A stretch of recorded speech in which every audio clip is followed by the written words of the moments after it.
Hello बच्चों, कैसे हैं आप सभी लोग। मैं हूं Pooja Singh and welcome back to my channel accounting master class. आप लोगों के मुझे बहुत सारे मैसेजेस रिसीव होते हैं। बहुत अच्छा लगता है पढ़ के, और स्पेशली ये देख के बहुत अच्छा लगता है कि इतने सारे स्टूडेंट्स हैं जो पढ़ना चाह रहे हैं, अपने कॉन्सेप्ट क्लियर करना चाह रहे हैं। और मुझे इतना सेटिस्फैक्शन फील होता है ना, मतलब लगता है कि मेरी मेहनत सफल हो रही है। बहुत ही अच्छा लगता है और लगता है कि मैं थोड़ी सी ही भले बट आपकी हेल्प कर पा रही हूँ। एक टीचर के लिए सबसे बड़ा रिवॉर्ड यही होता है, अगर उसके स्टूडेंट्स मन लगा के पढ़े, लाइफ में कुछ अच्छा करें। सो ऑल द बेस्ट, आप लोग इसी तरीके से पढ़ते रहिए, ठीक है।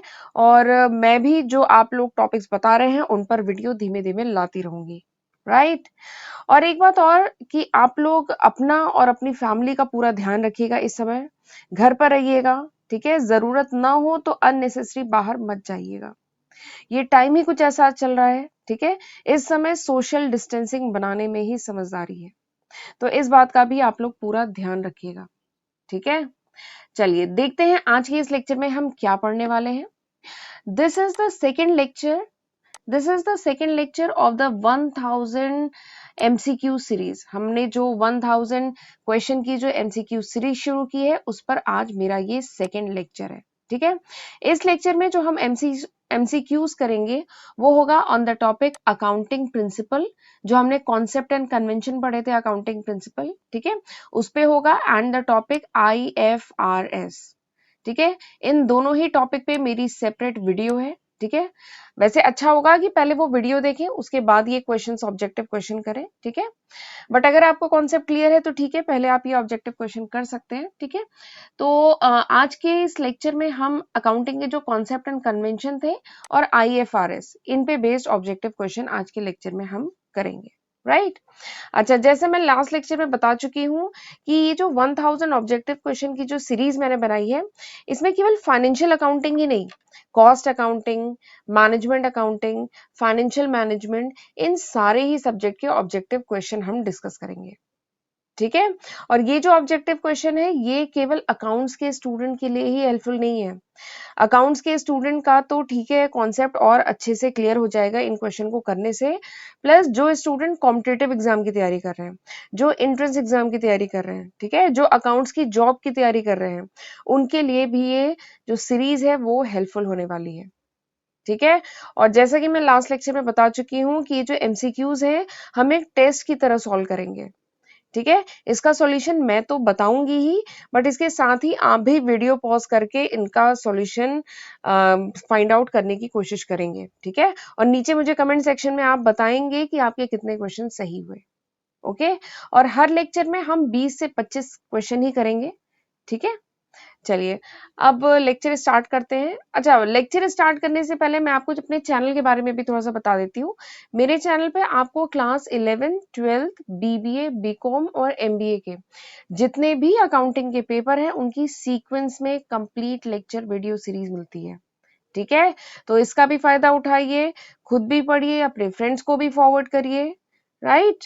और अगर आप मेरे चैनल पर फर्स्ट टाइम आए हैं तो मेरे चैनल को भी जरूर सब्सक्राइब करिएगा।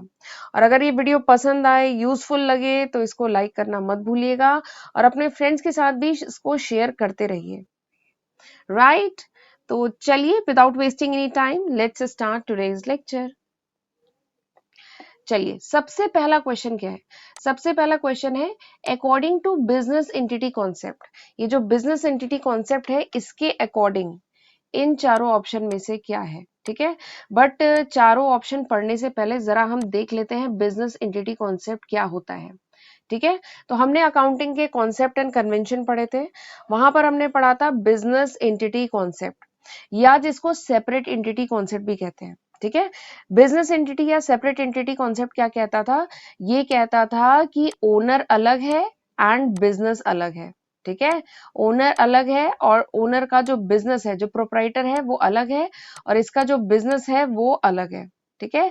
दोनों के ट्रांजैक्शन मिक्स नहीं करने चाहिए, और ट्रांजैक्शन जो होते हैं वो रिकॉर्ड करने चाहिए in the book of business. Business की बुक में जो ट्रांजैक्शन रिकॉर्ड किए जाते हैं, वो बिजनेस के पॉइंट ऑफ व्यू से रिकॉर्ड किए जाते हैं, ओनर के पॉइंट ऑफ व्यू से नहीं रिकॉर्ड किए जाते हैं, ठीक है।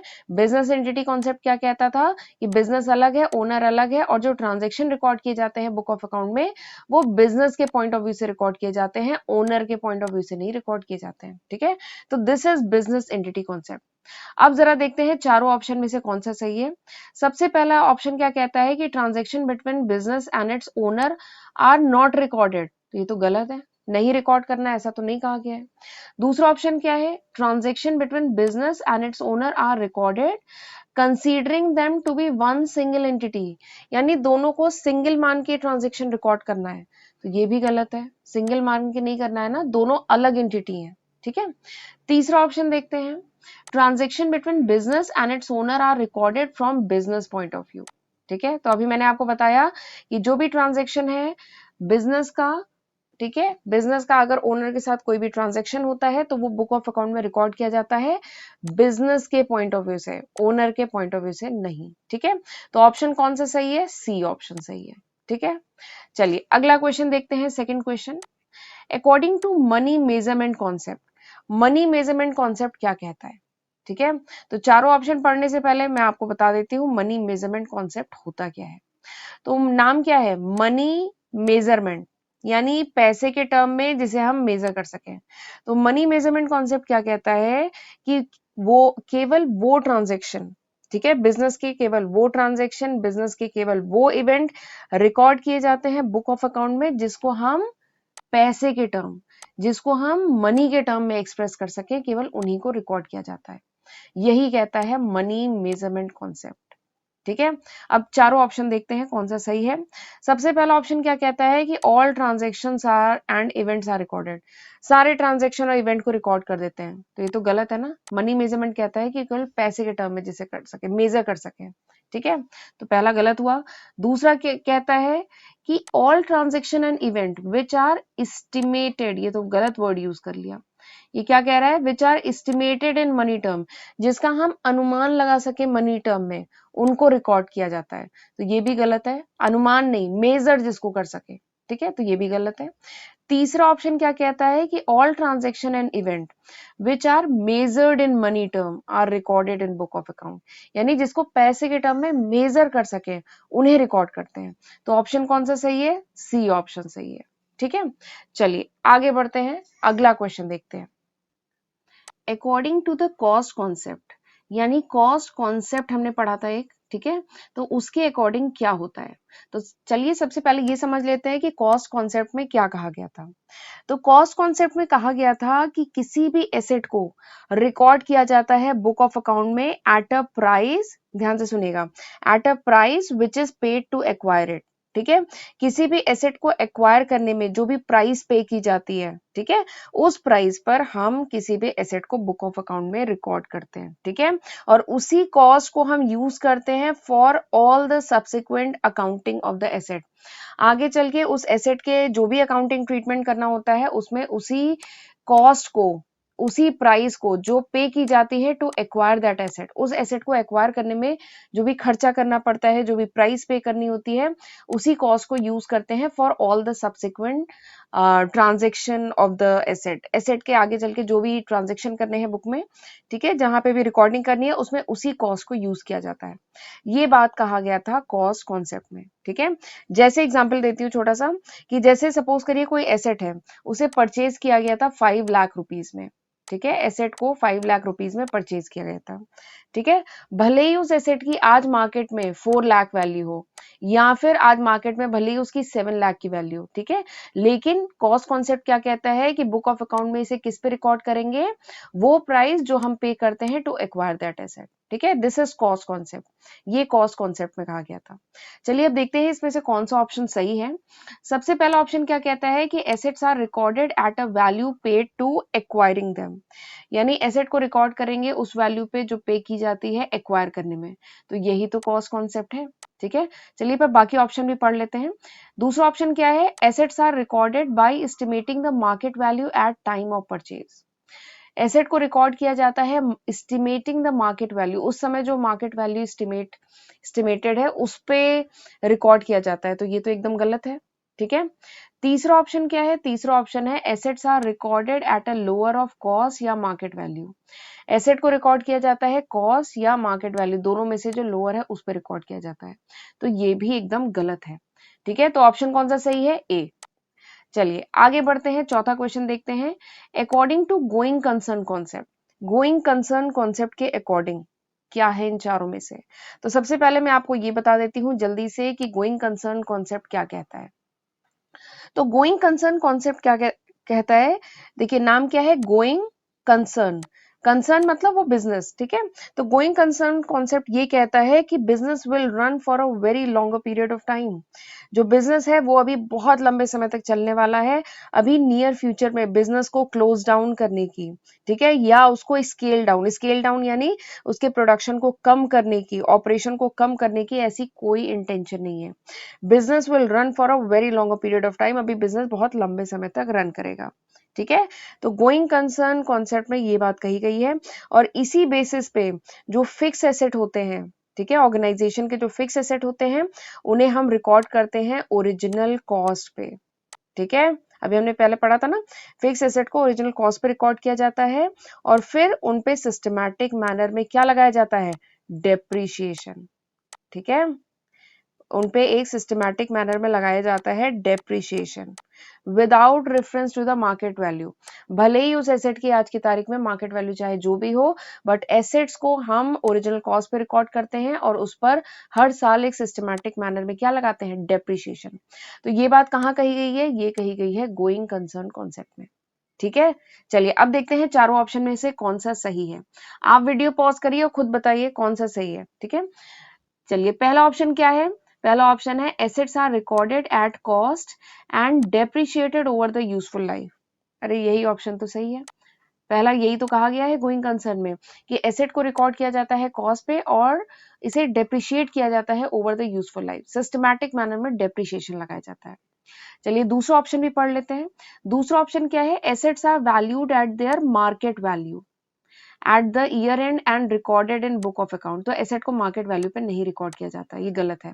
अगला है assets are valued at their market value recorded in book of account and depreciation charge किया जाता है। तो ये तो गलत है ना, मार्केट वैल्यू पे रिकॉर्ड ही नहीं किया जाता है, कॉस्ट पे रिकॉर्ड किया जाता है। ठीक है, तो ये दोनों ऑप्शन गलत है, option A is the correct answer. चलिए आगे बढ़ते हैं, पांचवा क्वेश्चन।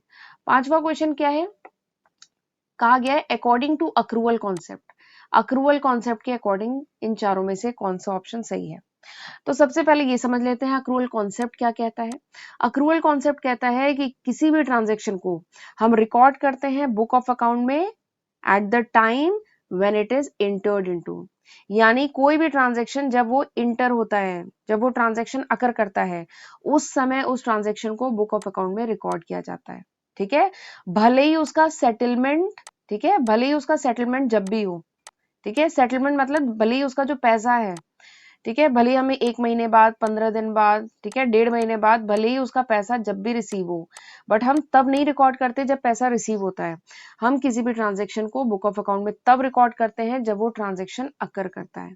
ठीक है, यानी अगर सेलिंग की है तो सेलिंग अब कंप्लीट हो गई है, प्रोडक्ट जो है आपने बायर को डिलीवर कर दिया है, ठीक है, बायर अब उसका ओनर हो गया है। ठीक है, सर्विस, अगर कोई सर्विस रेंडर करनी है तो सर्विस आपने रेंडर कर दी है, तो तब हम ट्रांजैक्शन को हम बुक ऑफ अकाउंट में रिकॉर्ड करते हैं। ये मैटर नहीं करता कि कैश अभी रिसीव हुआ है कि नहीं हुआ है, ठीक है, क्योंकि क्रेडिट में भी तो ट्रांजैक्शन होते हैं। भले ही कैश आपको 1 महीने बाद रिसीव हो रहा है, बट उस ट्रांजैक्शन को हम बुक ऑफ अकाउंट में कब रिकॉर्ड करेंगे? जब वो ट्रांजैक्शन अकर करेगा। ठीक है, तो ये बात कही गई है अक्रूवल कॉन्सेप्ट में। चलिए देखते हैं कौन सा ऑप्शन सही है। पहला ऑप्शन क्या है? पहला ऑप्शन है transaction are event and recorded in book of account at the time of their settlement in cash. जब कैश में सेटलमेंट हो तब रिकॉर्ड करेंगे, तो ये तो एकदम गलत है।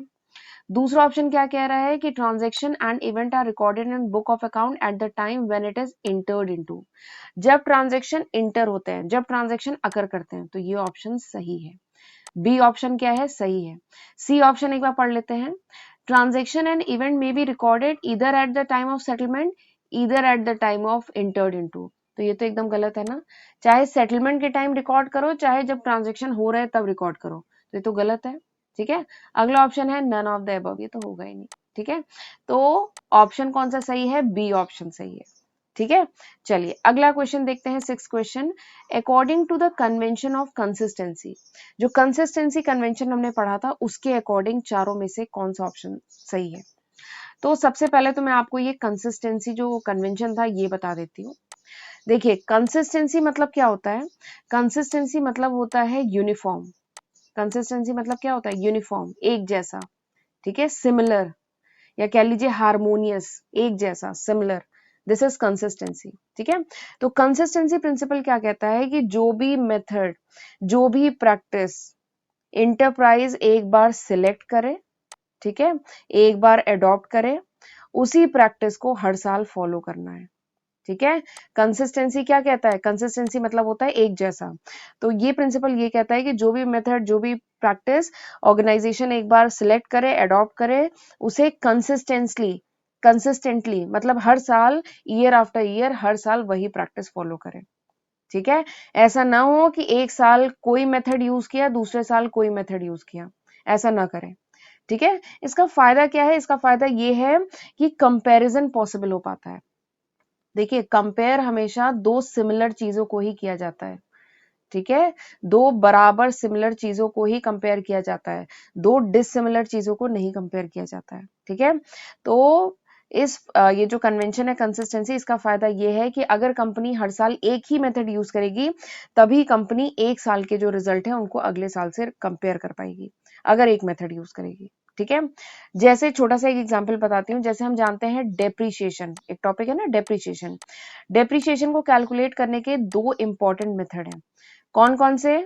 बताइए मुझे, वीडियो पॉज करके मुझे बताइए डेप्रीशिएशन कैलकुलेट करने के दो इंपॉर्टेंट मेथड्स। देखिए, एक है written down value method, written down value method, और दूसरा क्या है? Straight line method. ठीक है, तो ये प्रिंसिपल क्या कहता है? एग्जाम्पल है केवल। प्रिंसिपल क्या कहता है कि जो भी आपने मेथड सेलेक्ट किया, सपोज करिए आपने written down value method select किया, तो हर साल वही मेथड फॉलो करना है। ऐसा नहीं होगा कि इस साल एक मेथड यूज किया, अगले साल दूसरा मेथड यूज किया। ठीक है, तो दिस इज कंसिस्टेंसी प्रिंसिपल। जल्दी से देखते हैं चारों ऑप्शन में से कौन सा सही होगा। पहला ऑप्शन क्या है? Accounting policies and practices once adopted should be consistently followed. जो भी अडॉप्ट किया इसको हर साल फॉलो करना है, तो यही तो है ऑप्शन, यही आंसर है। दूसरा पढ़ लेते हैं। Accounting policies and practices adopted may be change as per the management decision. इसको आप चेंज कर सकते हैं मैनेजमेंट डिसीजन के अकॉर्डिंग, तो ये गलत है। अगला क्या है? Accounting policies and practices once adopted can not be change under any circumstances. अच्छा, तो ये बात भी गलत है। देखिए अगर कुछ जेन्युइन रीजन है तो अकाउंटिंग पॉलिसीज या प्रैक्टिसेस जो भी अडॉप्ट की गई हैं उसको चेंज किया जा सकता है, बट ये है कि बहुत फ्रिक्वेंटली नहीं चेंज होना चाहिए और उसके पीछे एक प्रॉपर जेन्युइन रीजन होना चाहिए। ठीक है, तो ये भी नहीं है कि एकदम चेंज ही नहीं कर सकते, ऐसा भी नहीं है। ठीक है, तो ये भी गलत है। Option A is correct. चलिए अगला क्वेश्चन देखते हैं। अगला क्वेश्चन क्या है? According to going concern concept business is viewed as having. तो ये मैंने अभी बताया था, गोइंग कंसर्न कॉन्सेप्ट के अकॉर्डिंग बिजनेस को क्या कैसे देखा जाता है? बिजनेस को देखा जाता है कि business has an indefinite life. Business जो है उसकी बहुत लंबी इनडेफिनेट लाइफ है। Business will run for a very very long period of time. अभी नियर फ्यूचर में बिजनेस को क्लोज करने की ऐसी कोई इंटेंशन नहीं है। ठीक है, ये गोइंग कंसर्न में कहा गया है, तो option C is correct. Option A क्या है? लिमिटेड लाइफ, तो ये तो होगा ही नहीं। वेरी क्या है? A very long life. अच्छा, वेरी लॉन्ग लाइफ भी नहीं होगा। इनडेफिनेट लाइफ यानी हमें पता ही नहीं है कि कितनी लंबी लाइफ होगी बिजनेस की, तो वेरी लॉन्ग लाइफ भी नहीं होगा, इनडेफिनेट लाइफ होगा। ठीक है, दिस इज द आंसर। चलिए अगला क्वेश्चन क्या है? 8th क्वेश्चन है। According to which of the following accounting concept even the proprietor of the business is treated as a creditor to the extent of his capital। आपको बताना है ये जो चार कॉन्सेप्ट दिए गए हैं, इन चार कॉन्सेप्ट में से किस कॉन्सेप्ट में बात कही गई है कि जो प्रोप्राइटर है, प्रोप्राइटर मतलब जो ओनर है बिजनेस का, ठीक है, ये जो प्रोप्राइटर है, जो ओनर है बिजनेस का, वो जो भी कैपिटल, जो भी पूंजी अपने बिजनेस में देता है उसको कैपिटल कहेंगे। ठीक है, और वो जो पैसा देता है इसमें जो ओनर है उसको क्या कंसीडर किया जाता है? क्रेडिटर, कि वो क्या है? बिजनेस का क्रेडिटर उसने, और वो कितने कितने का क्रेडिटर है? जितना उसने कैपिटल दिया है अपने बिजनेस में। ठीक है, तो ये किस कॉन्सेप्ट में कहा गया है? तो चलिए देखते हैं ये किस कॉन्सेप्ट में कहा गया है।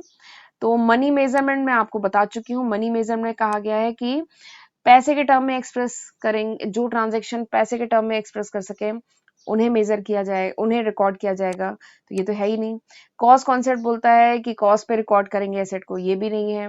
डुअल एस्पेक्ट कहता है कि हर ट्रांजैक्शन के दो एस्पेक्ट होते हैं, तो ये भी नहीं है। बट देखिए जो बिजनेस एंटिटी कॉन्सेप्ट है वो क्या कहता है, वो कहता है कि जो प्रोपराइटर है उसने जो भी पैसा दिया है अपने बिजनेस में, उसे क्या कहते हैं, उसे कैपिटल कहते हैं। और जो प्रोपराइटर है वो बिजनेस का क्या हो जाता है, क्रेडिटर, किस एक्सटेंट तक, जितना उसने पैसा दिया है। तो ये बात किस में कही गई है, बिजनेस एंटिटी कॉन्सेप्ट में।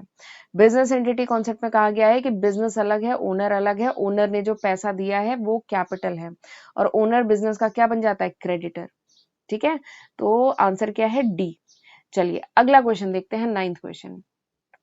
नाइन्थ क्वेश्चन क्या है, according to which of the following concept, किस कॉन्सेप्ट के according, in determining the net income from business all cost which are applicable to the revenue of the period should be charged against that revenue। ये बात किस concept में कही गई, एक बार video pause करके आप भी पढ़िएगा। ठीक है, तो ये बात कही गई है मैचिंग कॉन्सेप्ट में। मैचिंग कॉन्सेप्ट हमने पढ़ा था। मैचिंग कॉन्सेप्ट में क्या कहा गया था कि देखिए हर कंपनी के लिए जरूरी है, हर एंटरप्राइज के लिए जरूरी है कि वो प्रॉफिट डिटरमाइन करे, कि 1 महीना अगर उसने काम किया, 3 महीना काम किया, तो क्या प्रॉफिट हुआ। ठीक है, तो मैचिंग कॉन्सेप्ट क्या कहता है कि प्रॉफिट डिटरमाइन करने के लिए हमें मैच कराना पड़ेगा।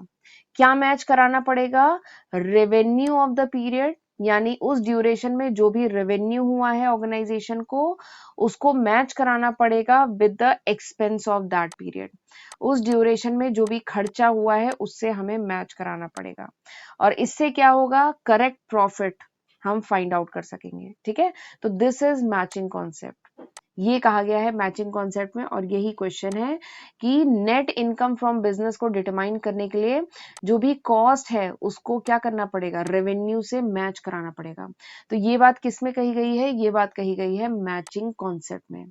So answer A is correct. ठीक है, बाकी आंसर आप रीड करिएगा, इसमें तो ये बात कही नहीं गई है। ठीक है, तो बाकी गलत है, इसमें आंसर कौन सा सही है, आंसर ए इज करेक्ट। ठीक है, चलिए अगला 10th क्वेश्चन देखते हैं। 10th क्वेश्चन क्या है, valuation of stock at lower of cost या net realisable value is an example of. जो भी स्टॉक है, जो भी क्लोजिंग स्टॉक है, इसको हम किस पे रिकॉर्ड करते हैं, इसको हम कॉस्ट या नेट रियलाइजेबल वैल्यू, दोनों में से जो लो होता है ना उस पे रिकॉर्ड करते हैं।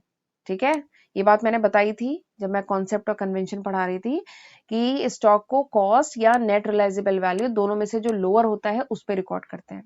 बट ये बात किस कॉन्सेप्ट में कही गई है, सवाल क्या है कि ये बात किस कॉन्सेप्ट में कही गई है।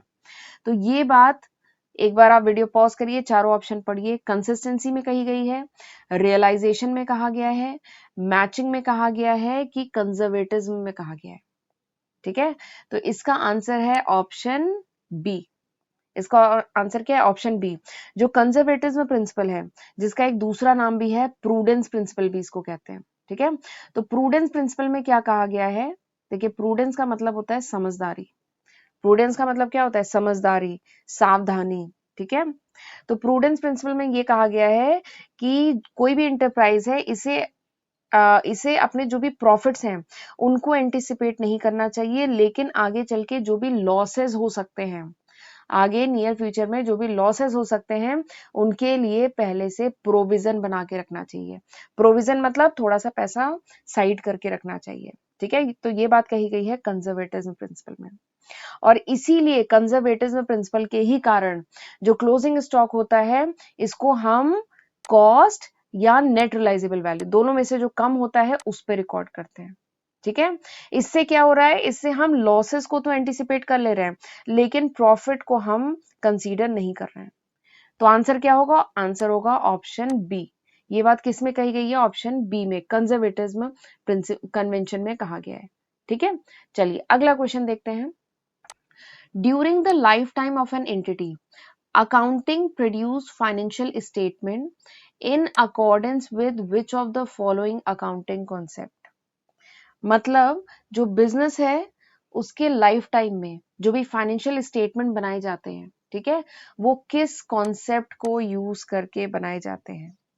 ठीक है, तो इसका आंसर होगा, बताइए इसका आंसर कौन सा होगा? Matching principle, conservatism principle, cost principle या अकाउंटिंग पीरियड प्रिंसिपल।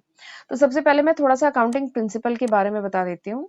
इसका आंसर वैसे है अकाउंटिंग पीरियड प्रिंसिपल। ठीक है, अकाउंटिंग पीरियड प्रिंसिपल कहता है कि जो लाइफ ऑफ एंटरप्राइज है, जो भी बिजनेस की लाइफ है, ठीक है, उसको इसको ब्रेक किया जाता है स्मॉलर पीरियड्स में, छोटे छोटे ड्यूरेशन में इसे डिवाइड किया जाता है ताकि परफॉर्मेंस को मेजर किया जा सके एट रेगुलर इंटरवल। ठीक है, इसीलिए ये अकाउंटिंग ईयर या फाइनेंशियल ईयर का कॉन्सेप्ट आया था। ठीक है, फाइनेंशियल ईयर कब से कब तक होता है? 1 अप्रैल से लेकर के कब तक होता है? 31 मार्च तक होता है। तो ये क्या है? फाइनेंशियल ईयर या अकाउंटिंग ईयर। तो हर कंपनी के लिए, हर एंटरप्राइज के लिए जरूरी है कि अपने फाइनेंशियल स्टेटमेंट, जो भी फाइनेंशियल स्टेटमेंट है, ये प्रोड्यूस करें at the end of this accounting period. ठीक है, और फिर इन अकाउंटिंग पीरियड को फर्दर भी डिवाइड किया गया था। फाइनेंशियल ईयर जब क्लोज होता है तब तो इंटरप्राइज अपने फाइनेंशियल स्टेटमेंट बनाती हैं, बट क्वार्टरली, क्वार्टरली मतलब 3-3 महीने पे भी अपने फाइनेंशियल स्टेटमेंट बनाती हैं और पब्लिश करती हैं। ठीक है, तो आंसर क्या होगा? आंसर होगा अकाउंटिंग पीरियड। चलिए अगला क्वेश्चन देखते हैं, क्वेश्चन 12th क्वेश्चन क्या है? X limited company follow the written down value method of depreciating machinery year after year due to. एक एक्स लिमिटेड कंपनी है, वो हर साल written down value method use कर रही है। ठीक है, मशीनरी पे रिटन डाउन वैल्यू मेथड लगा रही है डेप्रिसिएशन कैलकुलेट करने के लिए हर साल। ड्यू टू, क्यों? तो अभी मैंने पिछली स्लाइड में बताया था, because of this principle, consistency principle. ठीक है, कंसिस्टेंसी प्रिंसिपल में क्या कहा गया है कि जो भी मेथड यूज करो हर साल वही मेथड यूज करना होगा, जो भी मेथड अडॉप्ट किया, सिलेक्ट किया, हर साल वही मेथड कंपनी को यूज करना होगा। ठीक है, तो आंसर क्या होगा? कंसिस्टेंसी। बाकी ऑप्शन एक बार पढ़ लेते हैं। ये क्या लिखा है? कंपेरेबिलिटी, तो ये तो होगा ही नहीं। अगला क्या है? कन्वीनियंस, ये तो होगा ही नहीं। ऑल ऑफ द अबव, ये भी नहीं होगा। तो आंसर क्या होगा? कंसिस्टेंसी। चलिए आगे बढ़ते हैं, अगला 13th क्वेश्चन। 13th क्वेश्चन क्या कहता है? The convention of conservatism takes into account. जो कंजर्वेटिज्म का जो प्रिंसिपल है उसमें क्या कहा गया है? तो कंजर्वेटिज्म प्रिंसिपल में मैंने बताया कि जितने भी लॉसेस हैं उनके लिए तो प्रोविजन बना लो, but do not anticipate the profit. Profit को एंटिसिपेट मत करो, पर लॉसेस के लिए प्रोविजन बना लो। ये कहा गया है कंजर्वेटिज्म प्रिंसिपल, या जिसको हम प्रूडेंस प्रिंसिपल भी कहते हैं, उसमें ये बात कही गई है। तो देखते हैं चारों में से कौन सा ऑप्शन सही है। पहला क्या कहता है?